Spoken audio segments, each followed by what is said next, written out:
तो ये क्वेश्चन करते हैं, the figures below depict two situations in which two infinitely long static line charges of constant positive line charge density lambda are kept parallel to each other. ठीक है, तो दो अलग अलग सिचुएशंस हैं, है ना, दो सिचुएशंस, और दोनों सिचुएशंस को अपन ने अलग अलग डिपिक्ट कर रखा है यहाँ पे भी। In their resulting electric field point charge plus Q and minus Q R kept in equilibrium between them. तो प्लस क्यू को अपन बिल्कुल एग्जैक्टली बीच में रख देंगे, यहाँ पे माइनस क्यू को बीच में रख देंगे तो इक्विलिब्रियम होगा, ये तो क्लियर ही है ना, क्योंकि सेम फील्ड लगेगा तो जो ये वायर हैं, लाइन चार्जेस हैं, अट्रैक्ट करे चाहे रिपल करे, इक्विलिब्रियम तो होगा ही। अच्छा, point charges are confined to move in x direction only.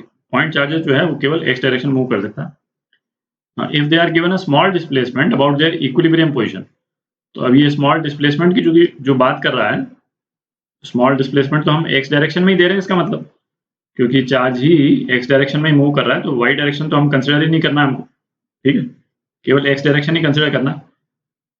तो फिर ऑप्शंस दे रखे हैं, तो इसमें एक तो हमको ये पता लगाना है कि इन दोनों सिचुएशन में सिंपल हार्मोनिक मोशन होगा कि नहीं होगा, और होगा तो किस केस में होगा, या दोनों केस में होगा। तो पहले सिचुएशन कंसिडर करते हैं, इस वाले वायर को वायर 1 बोल देते हैं, इसको वायर 2 बोल देते हैं, ठीक है।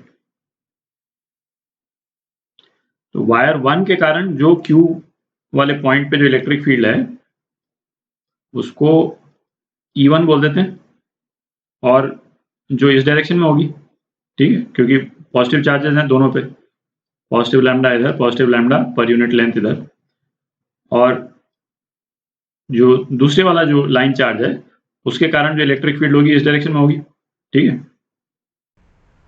तो Q पे E1 और E2 इक्वल एंड अपोजिट है, इनका केवल मैग्नीट्यूड जो है वो मैं लिख लेता हूं यहाँ पे। तो क्या हो जाएगा, lambda upon 2 pi epsilon not, और डिस्टेंस फ्रॉम द वायर, तो ऐसे करते हैं, इस वाले डिस्टेंस को जो बिल्कुल सेंटर पे है इसको x नॉट बोल देते हैं, ठीक है, तो इसको x नॉट बोल देते हैं, ठीक है। अब सपोज इस पॉजिटिव चार्ज को हमने राइट हैंड साइड में शिफ्ट किया थोड़ा सा, ठीक है, पॉजिटिव चार्ज जो है यहाँ पे आ गया, तो अब हमको ये देखना यदि SHM करना है तो रेस्टोरिंग फोर्स लगेगा कि नहीं लगेगा, ठीक। अब जो इस पे इलेक्ट्रिक फील्ड यहाँ पे लग रही है इस वाले पॉइंट पे इस डायरेक्शन में, ये इसको E1 डैश बोल देते हैं, और ये दूसरे वाले लाइन के कारण जो लग रही है इसको E2 डैश बोल देते हैं।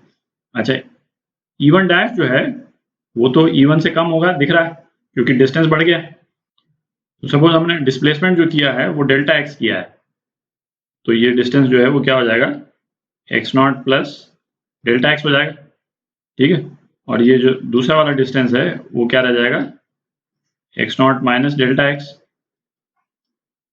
ठीक है। तो ये तो दिख ही रहा है कि E1 डैश जो है वो कम हो जाएगा E1 से, और E2 डैश जो है ज़्यादा हो जाएगा, और जो फोर्स जो है वो इलेक्ट्रिक फील्ड के डायरेक्शन में ही है क्योंकि पॉजिटिव चार्ज है यहाँ पे, तो रेस्टोरिंग फोर्स तो लग ही जाएगा, ठीक है। तो इस केस में रेस्टोरिंग फोर्स लग रहा है क्योंकि E2 डैश जो है वो बढ़ गया। तो जो नए इलेक्ट्रिक फील्ड्स हैं, है ना, उनको लिखते हैं जरा, E1 dash is equal to, ये क्या हो गया,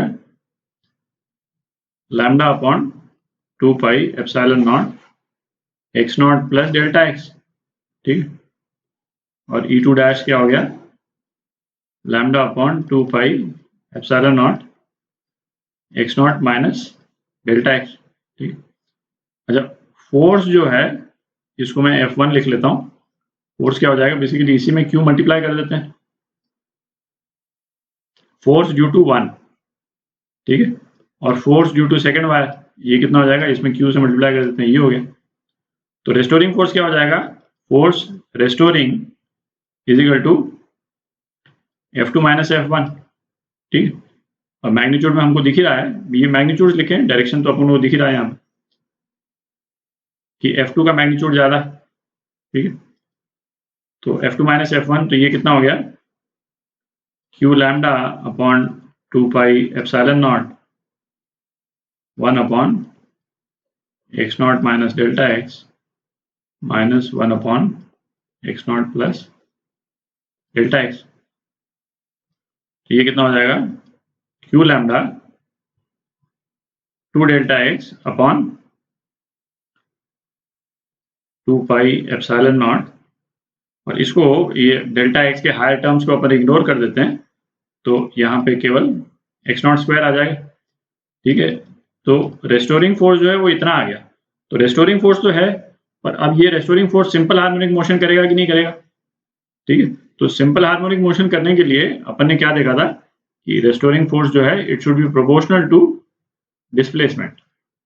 ठीक है, यदि ये कंडीशन होती है तो एसएचएम करेगा, वरना एसएचएम नहीं करेगा। ठीक है, रिस्टोर तो हो जाएगा बट एसएचएम नहीं करेगा।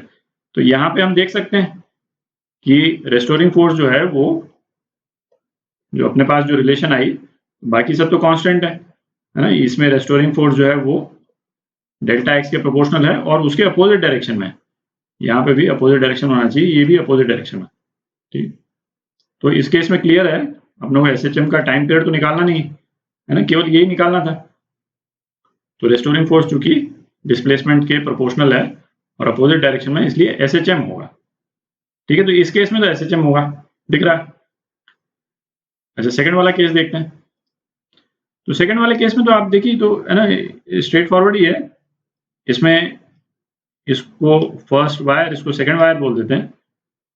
इसमें E1 इधर लग रहा है और E2 का डायरेक्शन ये है ना, तो फोर्स भी इस डायरेक्शन में फर्स्ट वायर के कारण, इस डायरेक्शन में सेकंड वायर के कारण। तो इसको यदि हम डिस्प्लेस कर देंगे, सपोज इसको हम यहाँ से यहाँ ले आए, तो क्या होगा, E2 बढ़ जाएगा। ठीक है, तो कोई रेस्टोरिंग फोर्स तो लगा ही नहीं भाई। इस डायरेक्शन में जो फोर्स था ये बढ़ जाएगा, F2 बढ़ जाएगा और F1 जो है वो कम रह जाएगा। तो ये चार्ज जो है फिर वो इसी डायरेक्शन में चला जाएगा, इसी डायरेक्शन में चला जाएगा। तो सेकंड सिचुएशन में कोई रेस्टोरिंग फोर्स नहीं है, इसलिए एसएचएम नहीं होगा। ठीक है, अब ये देख लेते हैं, है ना, statements, both charges execute simple harmonic motion, तो ये तो गलत है। Both charges will continue moving in direction of displacement, ये भी गलत है। Charge plus Q executes SHM while minus Q continues moving in the direction of displacement, ये सही है, सी पार्ट। और डी क्या है, charge minus Q executes SHM, ये अपन ने देख लिया, ये गलत है। ठीक है, तो केवल सी पार्ट करेक्ट है इसका, ये आपका आंसर।